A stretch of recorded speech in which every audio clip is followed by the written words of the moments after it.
The next audio file I have is from the New York Jets social media account. It is actually a clip of episode 2 of Flight 23. If you haven't been watching Flight 23, you are missing out. It's on the Jets YouTube channel. The Jets team and just production, social media, video, behind the scenes, all that stuff, they do an incredible job with this. This clip is talking about Will McDonald, and it kind of puts something to bed. We'll play the clip and react to it. How about this guy, Will McDonald? I had McDonald.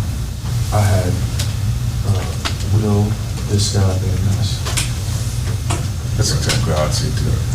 Will first, Wilbur. Got it. It's a great game.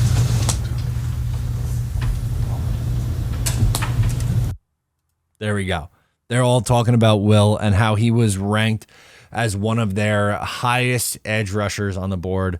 You heard they say this guy. It's not. They don't show who they're talking about, but they put Will 1, the guy who was on the screen 2, and then Van Ness was 3 in the pecking order. But another interesting nugget is when the Jets are approaching their pick, there is a video where it shows the 3 guys that they are hoping fall to their pick at 15, and that order is Will McDonald, Michael Mayer, number 2, and number 3 was Broderick Jones. And Joe Douglas actually called the Pittsburgh Steelers jumping ahead of the New York Jets with the New England Patriots to move up and select Broderick Jones in front of them.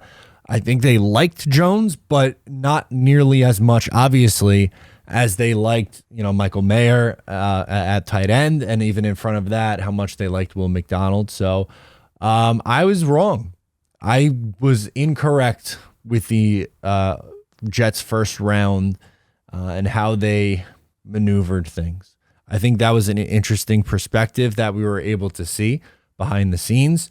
Now, obviously, team-produced content, they could, put out the narrative or push the narrative that they want to because, they have obviously creative control and they could spin it however they want to spin it. But in this instance, I mean, it's right there. They liked Will McDonald that much, which is, I think, surprising for a lot of people, a lot of the media and a lot of fans, myself included as one of those. I did not think that they really preferred McDonald over some of the guys who they thought maybe could have been available for the New York Jets, but they really love his motor. They love how he plays the game of football, and that was very evident in episode 2 of Flight 23.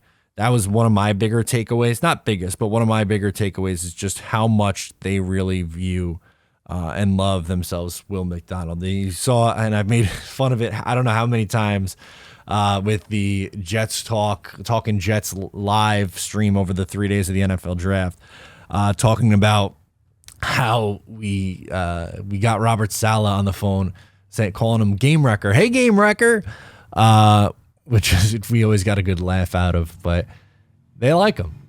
They like him a lot. He's going to give them a ton of speed off the edge. I still don't know how much of a role he is going to have in his first year. I would anticipate that he would play similar snaps to what Jermaine Johnson did for the Jets last year. Jermaine was a rotational guy, and granted, Jermaine and Will McDonald are stylistically 2 very different players. Will McDonald has much more speed off the edge, is more of a pure pass rusher, where Jermaine is kind of your balanced guy. He can get after the passer, but it's usually a high motor sack where it's not like this, the bendy and the fast twitched up kind of athlete, and he's very good against the run. Both are, again, both good prospects and both good players, obviously both first round talents. For Jermaine Johnson, they're just a little style, and Will McDonald, they're just stylistically a little bit different. But yeah, obviously the Jets have made it clear how much they wanted Will McDonald, and they got their guy. So we'll see how he plays in his first year and what kind of impact he has on this New York Jets football team.